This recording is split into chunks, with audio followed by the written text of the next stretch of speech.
आखिर आजकल के युवाओं को हुआ क्या है? एक 10वीं क्लास में पढ़ने वाला बच्चा एक 12वीं क्लास में पढ़ने वाले बच्चे के अंदर इतना डिप्रेशन आ गया, इतना तनाव आ गया मेरे भाई, वह एकदम से चिंताओं का शिकार हो गया है। आखिर क्यों बच्चा डिप्रेशन में जाता है? आखिर क्या कारण है कि बच्चा एकदम से हार जाता, टूट जाता, बिखर जाता है? मेरे भाई, अगर आपके समीप भी कोई बड़ा परीक्षा आ गया, लाइक अगर बोर्ड एग्जाम आ चुका है और आप एकदम से परेशान हो चुके हो, कुछ नहीं समझ में आ रहा कि आप क्या पढ़ा जाए, क्या मैं पास भी हो पाऊंगा या नहीं पास हो पाऊंगा, मैं फेल होऊंगा या पास होऊंगा।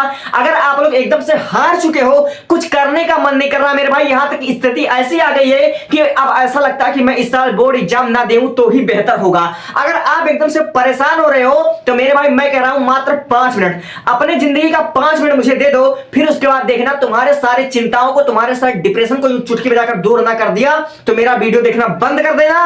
और रही बात है तुम्हारे डिप्रेशन के, आखिर तुम डिप्रेशन का शिकार क्यों हुए हो? सबसे पहले मैं बताता हूं कारण। जब कोई बच्चा, चाहे वह 10th का स्टूडेंट हो चाहे 12th का स्टूडेंट हो, कोई भी कंपटीटिव एग्जाम की तैयारी करता है या नई क्लास में जाता है, जब वह बोर्ड एग्जाम की तैयारी करने जाता है तो सबसे पहले एक नई क्लास में जाता है तो वह अपने सीनियर्स के, जो पिछले साल उन्होंने जो बोर्ड एग्जाम में टॉप कर रखा है, शायद वह उन्होंने 95% लेकर आया होगा, 90+ लेकर आया होगा, उन्होंने बहुत अच्छा मार्क्स लेकर आया होगा, अपने नाम रोशन किया होगा, अपने स्कूल का नाम रोशन किया होगा, अपने मां बाप का नाम रोशन किया होगा। ठीक है, तो उन बच्चों को देख करके आजकल की जो नए बच्चे हैं उनके अंदर एक प्रेरणा जागती है, एक मोटिवेशन आती है, उनको लगता है कि हाँ अब मैं भी अब 90+ लेकर आऊंगा अपनी क्लास में, अपनी बोर्ड एग्जाम में। ठीक है, तो बच्चा लंबी लंबी सपना देखने शुरू कर देता है, बच्चा एक नई उड़ान उड़ने की सोचता है। लेकिन जैसे जैसे समय बीतता है मेरे भाई, जैसे जैसे गर्मियां आने लगती है, बरसात आता, सर्दियां आती है, ठंडी आती है, और बच्चे क्या करते हैं, अपने सपने को पाने के लिए, जो उन्होंने सपना देख रखा था उस सपने को पाने के लिए वह उसके पीछे के मेहनत करना भूल जाते हैं। बच्चे पढ़ना ही नहीं चाहते, मैक्सिमम बच्चों की परेशानी में बता रहा हूं मेरे भाई, वह पढ़ना ही नहीं चाहता, नहीं पढ़ता है। ठीक है, तो जब वह बड़े बड़े सपने देख लेता है और पढ़ता है ही नहीं, तो मेरे भाई जैसे जैसे समय बीत जाएगा, जब बोर्ड एग्जाम नजदीक आएगा तो वह बच्चा तनाव का शिकार होगा या नहीं शिकार होगा, वह डिप्रेशन का शिकार होगा या नहीं शिकार होगा।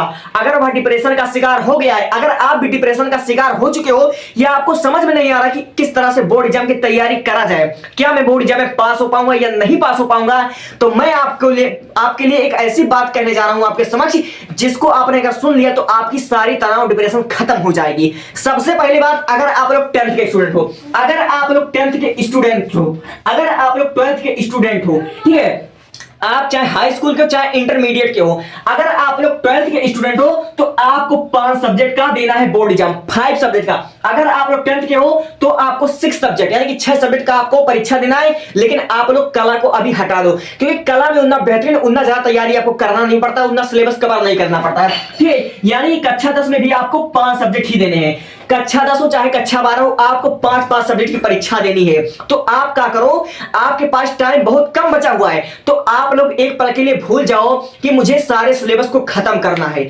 यानी कि चाहे 10वीं का हो पूरा सिलेबस, चाहे 12वीं का पूरा सिलेबस हो, उतनी मोटी मोटी किताब को मुझे पढ़ना है। एक पल के लिए इसको भूल जाओ, मैं कह रहा हूं एक पल के लिए भूल जाओ कि मुझे बोर्ड परीक्षा में देना है और उसके लिए इतनी मोटी मोटी किताबें पढ़ना पड़ता है। तो आप सबसे पहले एक लो लंबी और गहरी सांस लो और मेरे साथ मैं जो आपको समझाना चाहता हूं उसको समझो। अगर आप लोग 12th के स्टूडेंट हो तो 5 सब्जेक्ट में आपको हर एक सब्जेक्ट में मात्र 24 क्वेश्चन आपको होता है। बोर्ड एग्जाम में मात्र 24 क्वेश्चन आता है, जिसमें से 6 आपका मल्टीपल चॉइस क्वेश्चन होता है, यानी कुल मिलाकर आपको 18 क्वेश्चन करने होते हैं। 24 क्वेश्चन आते हैं जिनमें से आपको मात्र 18 क्वेश्चन करना होता है, 18 क्वेश्चन आपको लिखना पड़ता है। और सेम कंडीशन है आपका 10 में भी, 10 में आपका आता है 20 मल्टीपल चॉइस क्वेश्चन और आपको करने होते हैं मात्र 15 क्वेश्चन होते हैं, उसमें से आपको 12 क्वेश्चन अटेंड करना होता है। ठीक है, 12 क्वेश्चन ही आपको अटेंड करना होता है मेरे भाई। तो आप लोग अपना नजरिया बदलो, आप लोग मत देखो कि मुझे 10 की इतनी मोटी मोटी किताब या 12 की इतना मोटी मोटी किताब मैथमेटिक्स के, फिजिक्स के, केमिस्ट्री को सॉल्व करना है। बस आप लोग इतना सोचो कि मुझे बोर्ड एग्जाम देना है, और कंपटीशन की तो बात ही हटा दो कि इतने इस परीक्षा में इतने लाख स्टूडेंट पार्टिसिपेट कर रहे हैं, तो पिछले साल 2025 में 11% फेलियर की संख्या थी, 11% बच्चे फेल हो गए थे। कुछ नहीं, इन सबको छोड़ो और एक नई शुरुआत करो। आज से एक नई शुरुआत करो और अपना टारगेट ये रखो कि मुझे बोर्ड एग्जाम में 5 परीक्षा देना है, सिर्फ और सिर्फ मुझे 5 परीक्षा देना है और प्रत्येक सब्जेक्ट में मुझे 24-24 क्वेश्चन लिखने हैं। ठीक है, अपना नजरिया बदलो, अपना नजरिया बदलो। तो अभी भी आपके पास गिन करके मैंने हर एक चीज को टाल करके अभी भी अपना बुरा भाग लिया, तो आपके पास 60 दिन का टाइम है।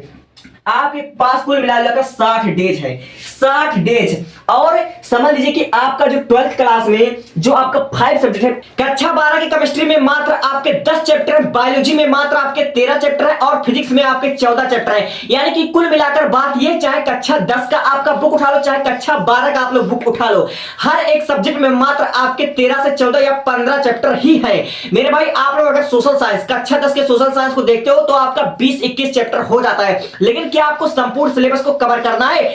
आप लोग कवर कर पाओगे या नहीं, इसको आप लोग सोचो। तो मैं क्या कह रहा हूं कि अभी भी आपके पास पूरा 60 डेज का चैलेंज है, 60 दिन आपके पास गिनकर बचे हुए हैं। अगर आप लोग पर डे का, मेरे भाई आपको सिलेबस कवर नहीं करना है, आपने आज से क्या करना है, आपको पर डे आप लोग चाहे केमिस्ट्री की किताब उठा लो, चाहे बायोलॉजी की किताब उठा लो, चाहे फिजिक्स की किताब उठा लो, हर एक चैप्टर से, कोई भी आप लोग चैप्टर से, और उस चैप्टर के जितने भी इंपॉर्टेंट न्यूमेरिकल पर जो सूत्र बनते हैं, सारे आप लोग न्यूमेरिकल बेस आप सूत्र याद कर लो। आज मैं बता रहा हूं एक चैप्टर, एक दिन का आपका टारगेट क्या होना चाहिए, कोई भी चैप्टर उठा लो जिस पर जितने भी उस चैप्टर में न्यूमेरिकल, उस पर बेस्ड सारे आपको सूत्र याद कर लेना है और उस पे कम से कम डेरिवेशन को मिलाकर, कन्वर्जन को मिलाकर एक चैप्टर में से आपको मोस्ट रिपीटेड 5 से 7 क्वेश्चन, सिर्फ 5 से 7 क्वेश्चन आपको बहुत मोस्ट इंपॉर्टेंट और बहुत रिपीटेड क्वेश्चन करना है। हर एक सब्जेक्ट में से आपको उस सब्जेक्ट के सारे न्यूमेरिकल के सूत्र आपको पता होने चाहिए और सिर्फ 5 से 7 क्वेश्चन आपको जो मोस्ट इंपॉर्टेंट आपको लगता है गारंटी के साथ कि यही आएगा। और आपके विद्या में, अवतार में जो आपने आंसर पेपर ले रखा है उसमें से आप लोग उसको सॉल्व कर डालो। एक चैप्टर का, एक चैप्टर में अगर आप लोग सिर्फ 5 से 7 क्वेश्चन को कवर कर ले तो मोस्ट रिपीटेड क्वेश्चन, अगर आपको उसमें से सारे इंपॉर्टेंट सूत्र पता है तो मैं आपको गारंटी के साथ कह सकता हूं, अगर आप लोग एक दिन में एक चैप्टर खत्म करते हो, 2 दिन में 2 चैप्टर, 3 दिन में 3 चैप्टर, एक हफ्ते में अगर 7 चैप्टर खत्म कर लेते हो, तो ऐसे अगर आप लोग 7 दिन में, एक हफ्ता तक किसी भी सब्जेक्ट, चाहे केमिस्ट्री हो चाहे फिजिक्स हो, 1 चैप्टर, 2 चैप्टर, 3, 4 चैप्टर अगर आप लोग कवर कर ले गए, तो 4 चैप्टर कवर करने के बाद आपका जो बोझ है वह हल्का हो जाएगा। तो आप लोग खुद ऐसा महसूस करोगे कि आपके अंदर का जो डिप्रेशन था, जो तनाव था, जो अपने बोर्ड को लेकर चिंता थी, वह अपने आप कम होने लगेगा। क्यों? क्योंकि आपका बोझ हल्का होने लगेगा। तो कहने का मतलब यह है कि जब तक आप लोग कोई नया शुरुआत नहीं करोगे, परिस्थिति विषम से विषम क्यों ना आ जाए, बड़ी से बड़ी चिंता आ जाए, अब घबराहट होने लगी, अब नहीं हो सकता है, तो मैं कहूंगा उस समय क्या करना, अपने दिमाग को ठंडे दिमाग से सोचना कि अब नया रास्ता क्या है, और अब जो नया रास्ता हुआ है नई शुरुआत करना। सब कुछ भूल जाओ कि मैंने अपना समय बर्बाद किया, ऐसा होगा वैसा होगा, सिलेबस कवर नहीं किया, कुछ नहीं किया। कुछ करने की जरूरत नहीं है, क्योंकि जो टॉपर बच्चे होते हैं जिनका बहुत अच्छा परसेंटेज आता है, वह साल भर पढ़ाई नहीं करते हैं। आलस सबको आता है, हर एक बंदा आलस करता है, लेकिन जो साल भर क्या पढ़ा हुआ है उसके गारंटी कि 95% आएगा, उसका गारंटी कि यूपी टॉपर बन जाएगा? नहीं, गारंटी किसी का नहीं है।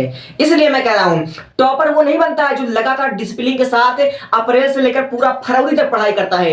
टॉपर वो होता है जो अंतिम दिनों में, जब उसके पास 1 या 2 महीने का टाइम बचा हो, तो वह देखता है कि बोर्ड एग्जाम में किस प्रकार के क्वेश्चन आ रहे हैं, ठीक है, किस टाइप के क्वेश्चन आ रहे हैं, कौन से फार्मूले पर क्वेश्चन आ रहे हैं, मोस्ट रिपीटेड क्वेश्चन को पकड़ता है और उतने समय में जो दिमाग वह लगा लेता है, वह साल भर पढ़कर उतना दिमाग नहीं लगा पाएगा। इसलिए आपका पढ़ने का टारगेट है, चाहे जिस सब्जेक्ट में से आपका एक चैप्टर, आपने एक चैप्टर कवर कर लेना और उस चैप्टर के सारे न्यूमेरिकल बेस आपको फार्मूले आपको पता होने चाहिए और उसमें से कम 5 से 7 क्वेश्चन आपको मोस्ट इंपॉर्टेंट रिपीटेड क्वेश्चन करना है, चाहे डेरिवेशन हो चाहे आपका कन्वर्जन हो। और थ्योरी पर ज्यादा भरोसा मत करना, थ्योरी ज्यादा आपका आता नहीं है। इसलिए मैं कह रहा हूं चाहे वह सोशल साइंस का ही हो, सोशल साइंस में बच्चे का कहते हैं बहुत लंबी सिलेबस है, तो मैं कह रहा हूं आपको पूरा सिलेबस नहीं करना है, आपको चैप्टर के लाइन बाय लाइन आपको लर्न नहीं करना, उसके मोस्ट इंपॉर्टेंट रिपीटेड आपने क्या करना, जो मोस्ट इंपॉर्टेंट रिपीटेड है, रिपीटेड टॉपिक उसी को आपको पढ़ना है। बोर्ड एग्जाम में 2 प्रकार के क्वेश्चन सबसे ज्यादा रिपीट होते हैं। एक वो जो सबसे ज्यादा मोस्ट इंपॉर्टेंट क्वेश्चन हो, जो सबसे ज्यादा इंपॉर्टेंट, जो सबसे ज्यादा रिपीट हो वही रिपीट होते हैं, और जो सबसे ज्यादा बेसिक हो, सबसे ज्यादा बेसिक हो वही रिपीट होते हैं। हर एक टॉपिक उठाकर थोड़ी ना दे देता आपको, तो आपने क्या करना है, पर डे एक चैप्टर, एक किताब लो, उसके एक चैप्टर खाली खत्म करो। आपका पर डे का जो टारगेट है हुआ होना चाहिए एक चैप्टर, उसके सारे न्यूमेरिकल और सिर्फ 5 से 7 इंपॉर्टेंट क्वेश्चन, सिर्फ और सिर्फ 5 से 7 इंपॉर्टेंट क्वेश्चन। अगर आप लोग एक चैप्टर के 5 से 7 आप लोग कर लेते हो इंपॉर्टेंट क्वेश्चन, तो आपका एक बुक में मान लीजिए यही आपका केमिस्ट्री उठा लो, फिजिक्स उठा लो, फिजिक्स के आपके 14 चैप्टर हैं और 14 25 70 आपके पास 60 दिन का टाइम है। तो 60 चैप्टर को अगर आप लोग 60 प्रश्न को कवर कर लेते हो तो आपके बोर्ड एग्जाम में इतना आपकी स्थिति बेकार होगी। आप लोग 60 प्रश्न को सॉल्व करने के बाद 60 फार्मूले पर आपको न्यूमेरिकल सॉल्व करने के बाद मात्र आप लोग 24 क्वेश्चन ना कर पाओगे, मात्र 18 क्वेश्चन आप लोग ना कर पाओगे। ऐसा हो सकता है क्या? बिल्कुल नहीं हो सकता। तो कदम से कदम जब तक तुम मिलाकर, जब तक शुरुआत नहीं करोगे तब तक चीजें आसान नहीं लगने वाली है। जब तुम शुरू कर दोगे पर डे एक चैप्टर को खत्म करने लगोगे, तुम्हारा डिप्रेशन खत्म होगा, तुम्हारा बोझ हल्का होगा और तुम्हारे अंदर से एक नया मोटिवेशन, एक नया उत्साह आना शुरू हो जाएगा। तब उस वक्त बताना कि आपको डिप्रेशन है या नहीं है। अगर सिर्फ किताबों को देखोगे कि लेंदी सिलेबस है, इतने मोटे मोटे किताब को पढ़ना है और शुरुआत ही नहीं करोगे कुछ नहीं, तो चीजें आसान ना लगेंगी और डिप्रेशन का शिकार होते चले जाओगे। और आजकल के 80 से 90% युवा जो है डिप्रेशन का शिकार हो रहा है। और क्यों? इसके पीछे का रीजन वह खुद ही है कि वह अपने टाइम को बर्बाद करता है, वह समय की कदर नहीं करता है, ठीक है, और गलत चीजों पर ज्यादा फोकस करता है। सही चीजों पर उसका नजरिया एकदम से समझ लीजिए कि वह अपने टारगेट पर। आप लोग को पता है कि जितने भी हमारे जानवर होते हैं, ठीक है, आप लोग अगर ऐसा देखो कि सबसे बड़ा जानवर कौन, तो सबसे बड़ा जानवर है हाथी, ठीक है। और आप लोग ऐसा देखोगे कि जंगल का सबसे बड़ा जानवर अगर हाथी है तो शेर को राजा क्यों बनाया गया? शेर को राजा इसलिए बनाया गया है कि मेरे भाई उसका जो टारगेट होता है, ठीक है, उसने अगर देख लिया है कि जंगल में इतने सारे हिरन हैं, अगर जिस हिरन पे उसकी नजर जाएगी वह उसी का शिकार करेगा, दूसरे हिरन का शिकार नहीं करेगा, वह उसी हिरन का शिकार करेगा जिसको उसने निशाना बनाया, उसका टारगेट बनाया है, इसलिए वह राजा है। राजा का मतलब वो कि आपको अपने टारगेट पर फोकस करना है, फालतू की चीजें पर नहीं। आपने ये नहीं देखना कि भी मुझे सिलेबस इतनी मोटी मोटी किताब, ये नहीं देखना। आपका टारगेट है बोर्ड एग्जाम 5 सब्जेक्ट 24 क्वेश्चन, आपका टारगेट सिर्फ यही है और आप इसी पर फोकस करो। आप कंपटीशन मत देखो कि इस बोर्ड एग्जाम में मात्र कम से कम 34 लाख बच्चे पार्टिसिपेट करने लगे हैं और 2025 में जो फेलियर की संख्या वह 11% थी और ऐसा माना जाए कि 2026 में 15 से 20% हो जाए। कुछ नहीं, तुम फालतू चीजों पर फोकस मत करो, अपने गोल पर फोकस करो, अपने गोल पर। तुम्हारा गोल सिर्फ 24 क्वेश्चन 5 सब्जेक्ट है, बस इतना ही। और जब शुरुआत कर दोगे तो चीजें आसान लगेगी, जब तक शुरुआत नहीं करोगे तो कुछ नहीं होने वाला है, ठीक है। Thanks for watching. तो आज इस वीडियो में मैं बस आपको इतना बताना चाहता कि शुरुआत करोगे तो चीजें आसान लगेगी।